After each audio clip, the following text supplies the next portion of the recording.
जस्तै यहाँ चाहिँ त मेरो ल्यापटपमा मैले दिस पीसीलाई ओपन गरेँ भने यहाँनिर 4वटा ड्राइभ छ। यहाँनिर सी छ, डी छ, ई छ अनि जी छ। अब यो 3वटा त नर्मल भइहाल्यो, तर यो गुगल ड्राइभ यहाँ कसरी आयो?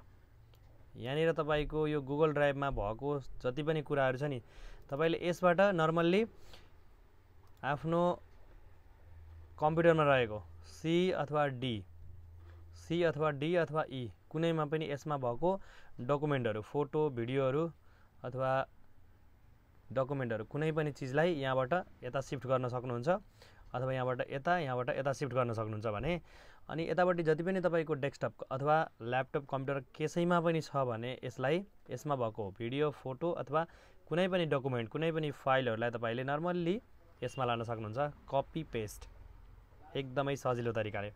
अब यसलाई कसरी आफ्नो पीसीमा अथवा ल्यापटपमा इन्स्टल गर्ने त? यहाँ हेर्नुस् त, म स्टेप बाइ स्टेप बताउने छु। तपाईले यो भिडियोलाई यतिकै नि मिस नगरिकन तपाईले गर्नुभयो भने नर्मल्ली तपाईले आफ्नो ल्यापटप अथवा कम्प्युटरमा गुगल ड्राइभ यो चाहिँ इन्स्टल गर्न सक्नुहुन्छ। एकदम सजिलो, केही गाह्रो छैन। त्यसको लागि नर्मल्ली तपाईले गुगल क्रोम छ नि, यसलाई ओपन गर्नुस्। त्यसपछि अब यहाँनिर सर्चमा गएर गुगल ड्राइभ डाउनलोड मेरोमा पहिले नै आयो। यहाँनिर गुगल ड्राइभ डाउनलोड यो तपाईले टाइप गर्नुभयो भने र इन्टर हान्नुभयो भने तपाईको एउटा लिङ्क आउँछ, फर्स्ट लिङ्क जुन चाहिँ गुगल हेल्प।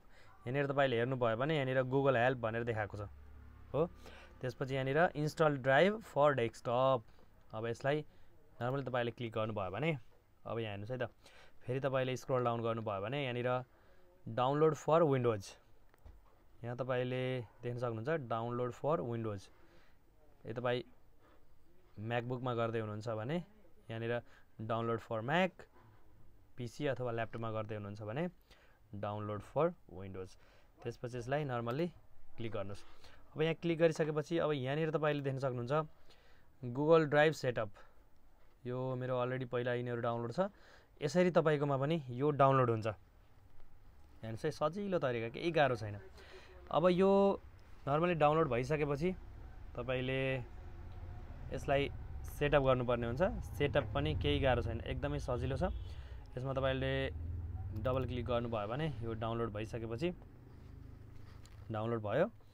अब यहाँ हेर्नुस् है त, तपाईको डाउनलोड भइसकेपछि अब यहाँनिर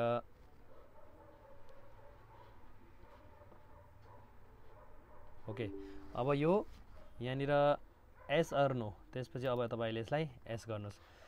मेरोमा यहाँनिर तपाईले this version of Google Drive is already installed, यो मेरोमा पहिले नै इन्स्टल छ। अब तपाईकोमा नर्मल्ली यहाँनिर नेक्स्ट माग्छ। त्यसपछि तपाईले नेक्स्ट गर्दै गइसकेपछि यो इन्स्टल हुन्छ।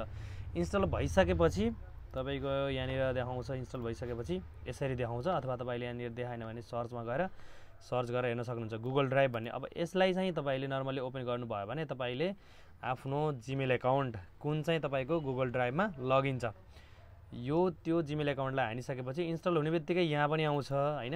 इन्स्टल हुने बित्तिकै यहाँ त आइहाल्यो नै, तर तपाईले यहाँनिर आएर मात्रै भएन नि, फेरि तपाईको जीमेलमा भएको कुराहरू पनि देखिन पर्यो यहाँ। त्यसको लागि चाहिँ यसलाई ओपन गर्नुभयो भने यहाँनिर गुगल एकाउन्ट लगइन गर्न आउँछ। त्यसपछि तपाईले नर्मली गुगल एकाउन्ट लगइन गरिदिनु भयो भने अनि तपाईले यसमा भएको जति पनि कुराहरू छ पीसीमा भएकोलाई गुगल ड्राइभमा अथवा गुगल ड्राइभमा भएको डकुमेन्ट, फोटो, भिडियोलाई पीसीमा लान सक्नुहुन्छ।